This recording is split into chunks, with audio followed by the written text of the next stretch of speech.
ದರ್ಶನ್ ಒಬ್ಬ ವಿಚಾರಣಾಧೀನ ಕೈದಿ ಆಗಿರೋದ್ರಿಂದ ಅವರಿಗೆ ಬೇಕಾಗಿರುವಂತಹ ಬೇಸಿಕ್ ನೀಡನ್ನ ಅಥವಾ ಊಟವನ್ನ ತರಿಸ್ಕೊಳ್ಳೋದಕ್ಕೆ ಅವಕಾಶ ಇದೆ. ಯಾವ್ಯಾವ ಕಾನೂನಿನ ಅಡಿಯಲ್ಲಿ ಅಥವಾ ಯಾವ್ಯಾವ ರೂಲ್ಸ್ ಅಡಿಯಲ್ಲಿ ಅವರಿಗೆ ಮನೆ ಊಟ ತರಿಸ್ಕೊಳ್ಳೋದಕ್ಕೆ ಅವಕಾಶ ಇದೆ ಅನ್ನೋದನ್ನ ದರ್ಶನ್ ಪರ ವಕೀಲ ರಾಘವೇಂದ್ರ ಅವರು ಪ್ರಸ್ತಾಪ ಮಾಡ್ತಾ ಇದ್ದಾರೆ. ಇನ್ನು ದರ್ಶನ್ ಓರ್ವ ಸ್ಟಾರ್ ನಟರಾಗಿದ್ದಾರೆ. ಅವರ ಕೇಸ್ ಬಗ್ಗೆ ಪ್ರತಿನಿತ್ಯ ಮಾಧ್ಯಮಗಳಲ್ಲಿ ವರದಿ ಆಗ್ತಾ ಇದೆ ಅಂತ ಜೈಲಾಧಿಕಾರಿಗಳು ಅವರಿಗೆ ಊಟವನ್ನ ಪ್ರೊವೈಡ್ ಮಾಡ್ತಾ ಇಲ್ಲ, ಮನೆ ಊಟವನ್ನ ಪ್ರೊವೈಡ್ ಮಾಡ್ತಾ ಇಲ್ಲ. ಅವರ ಯಾವ ಮನವಿಯನ್ನು ಕೂಡ ಜೈಲಾಧಿಕಾರಿಗಳು ಸ್ವೀಕರಿಸ್ತಾ ಇಲ್ಲ. ಕಾರಣ ಏನು ಅಂತಂದ್ರೆ ಎಲ್ಲಿ ಆ ವಿಷಯ ಮಾಧ್ಯಮದಲ್ಲಿ ಪ್ರಸ್ತಾಪ ಆಗ್ಬಿಡುತ್ತೋ ಅನ್ನುವಂತಹ ಭಯ ಅವರಲ್ಲಿ ಕಾಡ್ತಿರಬಹುದು ಅಂತ ರಾಘವೇಂದ್ರ ಅವರು ಹೇಳ್ತಾ ಇದ್ದಾರೆ. ಯಾವ ಮಟ್ಟಕ್ಕಂದ್ರೆ ಕುಟುಂಬದವರು ತಗೊಂಡು ಹೋಗಿರುವಂತಹ ಆಹಾರವನ್ನ ವಸ್ತುವನ್ನು ಕೂಡ ಒಳಗಡೆ ಬಿಡ್ತಾ ಇಲ್ಲ. ಜೈಲಾಧಿಕಾರಿಗಳು ಆ ಬಗ್ಗೆ ಏನೂ ಕೂಡ ಮಾಡ್ತಾ ಇಲ್ಲ. ದರ್ಶನ್ ಪತ್ನಿ ಕೂಡ ದರ್ಶನ್ಗೆ ಹೊರಗಿನ ಆಹಾರಕ್ಕೆ ಮನವಿ ಮಾಡಿರ್ತಾರೆ. ಅದನ್ನ ಲಿಖಿತ ರೂಪದಲ್ಲಿ ಪತ್ರ ಕೂಡ ಕೊಟ್ಟಿರ್ತಾರೆ. ಅದಕ್ಕೆ ಜೈಲು ಅಥಾರಿಟಿ ಯಾವುದೇ ಎಂಡೋರ್ಸ್ಮೆಂಟ್ ಅನ್ನ ನೀಡಿಲ್ಲ ಅನ್ನೋದು ರಾಘವೇಂದ್ರ ಅವರ ವಾದ ಆಗಿದೆ. ಹೊರಗಿನ ಆಹಾರ ನೀಡೋದಕ್ಕೆ ಅನೇಕ ಆದೇಶಗಳು ಇವೆ, ಆದರೆ ನಿರಾಕರಿಸಲು ಯಾವುದೇ ಆದೇಶಗಳು ಇಲ್ಲ. ಯಾಕಂದ್ರೆ ವಿಚಾರಣಾಧೀನ ಕೈದಿ ಆಗಿರುವಂತಹ ಸಂದರ್ಭದಲ್ಲಿ ದರ್ಶನ್ ಹೊರಗಿನ ಆಹಾರವನ್ನ ಪಡಿಬಹುದು. ಇಲ್ಲಿ ಅವ್ರು ಕೊಡ್ತಾ ಇರುವಂತಹ ರೀಸನ್ ಅವರ ಹೆಲ್ತ್ ರೀಸನ್ ಅನ್ನೋದು ಕೋರ್ಟ್ನಲ್ಲಿ ದರ್ಶನ್ ಪರ ರಾಘವೇಂದ್ರ ಅವರು ವ್ಯಕ್ತಪಡಿಸ್ತಾ ಇರುವಂತಹ ಕಾಳಜಿ ಮತ್ತು ಅವರಿಗೆ ಊಟ ಸಿಗಲೇಬೇಕು ಅನ್ನುವಂಥ ನಿಟ್ಟಿನಲ್ಲಿ ಯಾವೆಲ್ಲ ಈ ಹಿಂದೆ ಕೇಸ್ಗಳಾಗಿದ್ದಾವೆ, ಸೆಕ್ಷನ್ಗಳಿದ್ದಾವೆ, ರೂಲ್ಸ್ಗಳಿದ್ದಾವೆ, ಅದನ್ನ ಇಲ್ಲಿ ಉಲ್ಲೇಖ ಮಾಡುವಂಥ ಕೆಲಸ ಆಗ್ತಾ ಇದೆ. ಹೊರಗಿನ ಆಹಾರ ನೀಡೋದಕ್ಕೆ ಅನೇಕ ಆದೇಶಗಳಿವೆ, ಆದರೆ ಹೊರಗಿನ ಆಹಾರವನ್ನ ಸೇವಿಸಬಾರ್ದು ಅನ್ನುವಂತಹ ಆದೇಶ ನೀಡೋದಕ್ಕೆ ಹೊರಗಿನ ಆಹಾರ ಸೇವಿಸೋದಕ್ಕೆ ನಿರಾಕರಿಸೋದಕ್ಕೆ ಯಾವುದೇ ಆದೇಶ ಇಲ್ಲ ಅಂತಿದ್ದಾರೆ. ಹಿಂದಿನ ಕೇಸ್ಗಳನ್ನ ಉಲ್ಲೇಖಿಸಿ ವಾದ ಮಾಡ್ತಾ ಇದ್ದಾರೆ ರಾಘವೇಂದ್ರ. ಚಲ್ಲಾರೆಡ್ಡಿ ವರ್ಸ್ ಎಪಿ ಕೇಸ್ ಉಲ್ಲೇಖವನ್ನ ಮಾಡಿದ್ದಾರೆ. ಆರ್ಟಿಕಲ್ 21ನ ಉಲ್ಲಂಘನೆ ಮಾಡದಂತೆ ಆದೇಶಗಳು ಇವೆ ಅನ್ನೋದು ರಾಘವೇಂದ್ರ ದರ್ಶನ್ ಪರ ವಕೀಲರ ವಾದ ಆಗಿದೆ. ಜೈಲಾಧಿಕಾರಿಗಳು ಮನಸ್ಸು ಮಾಡಿದ್ರೆ ದರ್ಶನ್ಗೆ ಬೇಕಾಗಿರುವಂತಹ ಈ ಮನೆಯೂಟದ ವ್ಯವಸ್ಥೆಯನ್ನ ಮಾಡಿಕೊಡಬಹುದಾಗಿತ್ತು, ಅಥವಾ ಜೈಲೂಟವನ್ನ ಹೊರತುಪಡಿಸಿ ಅವರಿಗೆ ಹೊರಗಿನ ಊಟ ತರಿಸಿಕೊಳ್ಳುವುದಕ್ಕೂ ಕೂಡ ಅವಕಾಶ ಮಾಡಿಕೊಡಬಹುದಾಗಿತ್ತು. ಆದರೆ ದರ್ಶನ್ ಇಲ್ಲಿ ಕರ್ನಾಟಕದ ದೊಡ್ಡ ಸ್ಟಾರ್ ನಟರಾಗಿದ್ದಾರೆ. ಪ್ರತಿನಿತ್ಯ ಅವರ ಬಗ್ಗೆ ಸುದ್ದಿ ಆಗ್ತಾನೇ ಇದೆ. ಅವರ ಬಗ್ಗೆ ಸುದ್ದಿ ಆಗ್ತಾ ಇರೋದ್ರಿಂದ ಜೈಲಾಧಿಕಾರಿಗಳಲ್ಲಿ ಅದನ್ನ ಹಿಂದೇಟು ಹಾಕ್ತಾ ಇದ್ದಾರೆ ಅಂತ. ಅಂದ್ರೆ ಜೈಲಾಧಿಕಾರಿಗಳು ಇಷ್ಟೆಲ್ಲ ವ್ಯವಸ್ಥೆ ಮಾಡಿಕೊಟ್ಬಿಟ್ರಾ, ಅದು ಕೂಡ ಸೆಂಟ್ರಲ್ ಜೈಲಲ್ಲಿ ಅನ್ನುವಂಥ ಪ್ರಶ್ನೆ ಎದುರಾಗಬಹುದು ಅಂತ ಹೇಳಿ ಜೈಲಾಧಿಕಾರಿಗಳು ಮೋಸ್ಟ್ಲಿ ಮಾಡ್ತಿಲ್ವೇನೋ ಅನ್ನೋದು ಅಲ್ಲಿ ರಾಘವೇಂದ್ರ ಅವರ ಕನ್ಸರ್ನ್ ಆಗಿದೆ.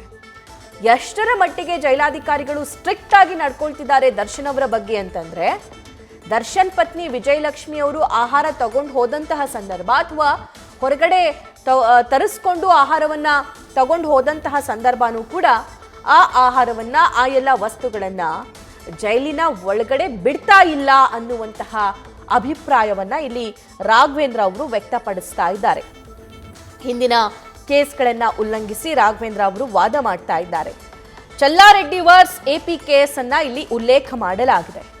ಆರ್ಟಿಕಲ್ 21 ಉಲ್ಲಂಘನೆ ಮಾಡದಂತೆ ಆದೇಶಗಳು ಇವೆ. ಕೈದಿಯಾಗಿದ್ದರೂ ಬದುಕುವ ಎಲ್ಲಾ ಹಕ್ಕುಗಳನ್ನ ಬಳಸಬಹುದು ಅಂತ. ಕಾನ್ಸ್ಟಿಟ್ಯೂಷನಲಿ ಇದನ್ನ ಪಡೆಯುವಂತಹ, ಅಂದ್ರೆ ದರ್ಶನ್ ಯಾವೆಲ್ಲ ಬೇಸಿಕ್ ವಸ್ತುಗಳನ್ನ ಕೇಳ್ತಾ ಇದ್ದಾರೆ, ಸೊ ಆ ವಸ್ತುಗಳನ್ನ ಪಡೆಯುವಂತಹ ಅವಕಾಶ ನಮ್ಮ ಸಂವಿಧಾನ ಒದಗಿಸಿಕೊಡುತ್ತೆ. ಮರಣ ದಂಡನೆಯ ಸಂದರ್ಭದಲ್ಲೂ ಕೂಡ ಆ ಅವಕಾಶವನ್ನ ಪಡ್ಕೊಳ್ಳುವಂತಹ ಚಾನ್ಸಸ್ ನಮ್ಮ ಸಂವಿಧಾನ ಇದೆ. ಆದರೆ ಇಲ್ಲಿ ದರ್ಶನ್ ಅವರಿಗೆ ಮಾತ್ರ ಯಾಕೆ ಈ ರೀತಿ ನಡೆಸ್ಕೊಳ್ತಾ ಇರೋದು ಅನ್ನುವಂತಹ ಪ್ರಶ್ನೆಯನ್ನ ನ್ಯಾಯಾಲಯದ ಮುಂದೆ ಮಾಡ್ತಾ ಇದ್ದಾರೆ ದರ್ಶನ್ ಪರ ವಕೀಲ ರಾಘವೇಂದ್ರ ಅವರು. ದರ್ಶನ್ ಅವರು 7 kg ತೂಕ ಕಮ್ಮಿಯಾಗಿದ್ದಾರೆ ಜೈಲಿಗೆ ಹೋದ ದಿನದಿಂದ ಈಗಿನವರೆಗೂ ಅನ್ನುವಂಥ ಮಾಹಿತಿ. ಆದರೆ ಇವತ್ತು ಮತ್ತೆ 3 ಜನ ಎಕ್ಸ್ಪರ್ಟ್ಸ್ ವೈದ್ಯರು ಅವರ ಟೆಸ್ಟ್ ಮಾಡಿದ್ರು. ಆದರೆ ಆ ಟೆಸ್ಟ್ ರಿಪೋರ್ಟ್ ಇನ್ನೂ ಬಂದಿಲ್ಲ. ಅವರ ಮೆಡಿಕಲ್ ಟೆಸ್ಟ್ನಲ್ಲಿ ಏನೆಲ್ಲ ರಿಪೋರ್ಟ್ ಬಂದಿದೆ, ದರ್ಶನ್ ಅವರ ಆರೋಗ್ಯ ಹೇಗಿದೆ, ಅವರು ಅಲ್ಲಿ ಆರೋಗ್ಯ ನನಗೆ ಸರಿ ಇರ್ತಾ ಇಲ್ಲ, ಅಥವಾ ಇಲ್ಲಿರುವಂಥ ಫುಡ್ ನನಗೆ ಸರಿ ಹೊಂದ್ತಾ ಇಲ್ಲ ಅನ್ನೋದನ್ನು ಕೂಡ ಉಲ್ಲೇಖ ಮಾಡಿದ್ರು. ಫುಡ್ ಪಾಯ್ಸನಿಂಗ್ ಆಗ್ತಿದೆ ಅನ್ನೋದ್ರ ಬಗ್ಗೆನೂ ಕೂಡ ಅವರು ಅದರಲ್ಲಿ ಮೆನ್ಷನ್ ಮಾಡಿರ್ತಾರೆ.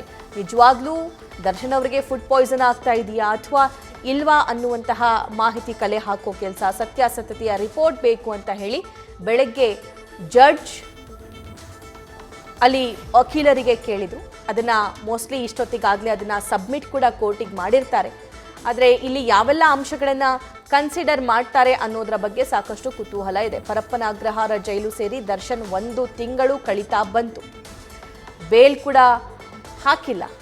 ಆದರೆ ಚಾರ್ಜ್ ಶೀಟ್ ಸಲ್ಲಿಕೆ ಆದ ನಂತರ ಬೇಲ್ ಅಪ್ಲಿಕೇಶನ್ ಮೂವ್ ಮಾಡುವಂತಹ ಸಾಧ್ಯತೆಗಳು ಇವೆ ಅನ್ನೋ ಮಾಹಿತಿ ಲಭ್ಯವಾಗ್ತಾ ಇದೆ. ಆದರೆ ಅಲ್ಲಿವರೆಗೂ ಜೈಲಲ್ಲಿ ಇರಬೇಕಲ್ಲ ದರ್ಶನ್, ಅಲ್ಲಿವರೆಗೂ ಇರಬೇಕು ಅಂತಂದರೆ ಅವರು ಸ್ಟಾರ್ ಆಗಿದ್ದಾರೆ, ಸಾಕಷ್ಟು ಸಿನಿಮಾಗಳನ್ನು ಒಪ್ಕೊಂಡಿದ್ದಾರೆ. ಸೊ ಅವರು ತಮ್ಮ ದೇಹದ ಮೇಲೂ ಕೂಡ ತಮ್ಮ ಹೆಲ್ತಿನ ಮೇಲೂ ಕೂಡ ಗಮನ ಹರಿಸಬೇಕು. ಹಾಗಾಗಿ ಅವರು ಅತಿ ಹೆಚ್ಚು ತೂಕ ಕಡಿಮೆ ಆಗದೇ ಇರೋ ಥರ ನೋಡಿಕೊಳ್ಳಬೇಕು. ಫುಡ್ ಪಾಯ್ಸನಿಂಗ್ ಅವಾಗವಾಗ ಆಗ್ತಿದೆ, ಜೈಲೂಟ ಸೇವಿಸಿರೋದಕ್ಕೆ ಅನ್ನೋ ರೀಸನ್ ಕೊಟ್ಟಿದ್ದಾರೆ. ಆ ರೀತಿ ಆಗದೆ ಇರೋ ಥರ ನೋಡ್ಕೋಬೇಕು. ಇದ್ದಕ್ಕಿದ್ದಂತೆ 7 kg ತೂಕ ಇಳಿಯೋದು ಅಥವಾ 10 kg ತೂಕ ಇಳಿಯೋದು ಇದು ತುಂಬ ಆತಂಕದ ವಿಷಯ. ಹೆಲ್ತಲ್ಲಿ ತುಂಬ ವಿಪರೀತ ಬದಲಾವಣೆಗಳು ಕೂಡ ಆಗ್ಬಿಡಬಹುದು, ಅನಾರೋಗ್ಯಕ್ಕೀಡಾಗಬಹುದು. ಸೊ ಇದೆಲ್ಲವನ್ನ ಕನ್ಸಿಡರ್ ಮಾಡಿ ತಮಗೆ ತಾವು ಮನೆಯಿಂದ ಊಟ ತರಿಸ್ಕೊಳ್ತೀನಿ ಅನ್ನುವಂತಹ ಅರ್ಜಿಯನ್ನು ಏನು ಸಬ್ಮಿಟ್ ಮಾಡಿದ್ದಾರೆ ಅದನ್ನು ಪುರಸ್ಕರಿಸಿ ಅನ್ನೋದು ರಾಘವೇಂದ್ರ ಅವರ ವಾದ ಆಗಿದೆ.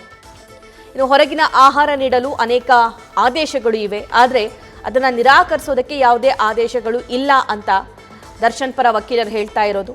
ಹಿಂದಿನ ಕೇಸ್ಗಳನ್ನು ಉಲ್ಲೇಖ ಮಾಡಿ ಅವರು ಮಾತಾಡ್ತಾ ಇದ್ದಾರೆ. ಅಲ್ಲಿ ಚಲ್ಲಾರೆಡ್ಡಿ ವರ್ಸ್ ಎಪಿ ಕೇಸನ್ನು ಉಲ್ಲೇಖ ಮಾಡಿದ್ದಾರೆ. ಆರ್ಟಿಕಲ್ 21 ಅಡಿ ಉಲ್ಲಂಘನೆ ಮಾಡದಂತೆ ಆದೇಶಗಳನ್ನು ನೀಡಲಾಗಿದೆ. ಈ ಹಿಂದೆ ಕೈದಿ ಆಗಿದ್ರೂ ಕೂಡ ಎಲ್ಲ ಕೈದಿಗಳಿಗೆ ಬದುಕುವ ಎಲ್ಲ ಹಕ್ಕುಗಳು ಇವೆ. ಇಲ್ಲಿ ಆರೋಪಿ ಓರ್ವ ಸಿನಿಮಾ ಸ್ಟಾರ್ ಆಗಿದ್ದಾರೆ. ಅವರ ಪ್ರಕರಣ ದೊಡ್ಡ ಸುದ್ದಿಯಾಗಿದೆ. ಈ ಕಾರಣಕ್ಕೆ ಜೈಲಲ್ಲಿ ಯಾವ ಫೆಸಿಲಿಟಿ ಕೂಡ ಸಿಗ್ತಾ ಇಲ್ಲ. ದರ್ಶನ್ ಪರ ವಕೀಲ ರಾಘವೇಂದ್ರ ಅವರ ವಾದ ಇದು. ಇನ್ನು ಮಹಾರಾಷ್ಟ್ರ ಸರ್ಕಾರ ವಿಚಾರಣಾಧೀನ ಕೈದಿ ಹಾಗೂ ಸಿವಿಲ್ ಪ್ರಿಸನರ್ ಬಗ್ಗೆ ತಿದ್ದುಪಡಿ ಮಾಡಿದೆ.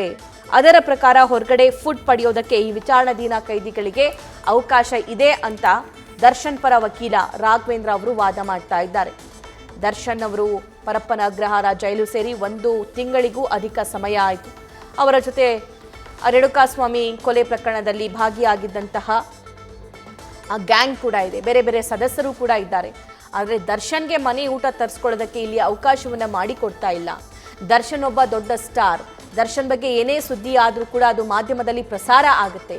ದರ್ಶನ್ಗೆ ಏನೇ ಫೆಸಿಲಿಟಿ ಮಾಡಿಕೊಟ್ರೂ ಕೂಡ ಮಾಧ್ಯಮದಲ್ಲಿ ಪ್ರಸಾರ ಆಗುತ್ತೆ ಅನ್ನುವಂತಹ ಕಾರಣಕ್ಕೆ ದರ್ಶನ್ಗೆ ಯಾವುದೇ ಒಂದು ಬೇಸಿಕ್ ಫೆಸಿಲಿಟಿಯನ್ನೂ ಕೂಡ ಜೈಲಾಧಿಕಾರಿಗಳು ಮಾಡಿಕೊಡ್ತಾ ಇಲ್ಲ ಅನ್ನುವಂತಹ ಆರೋಪ, ದೂರು ದರ್ಶನ್ ಪರ ವಕೀಲರದ್ದಾಗಿದೆ. ನ್ಯೂಸ್ ಫಸ್ಟ್ ನಿರ್ಭೀತಿಯಿಂದ ನಿಮ್ಮ ಪರವಾಗಿ.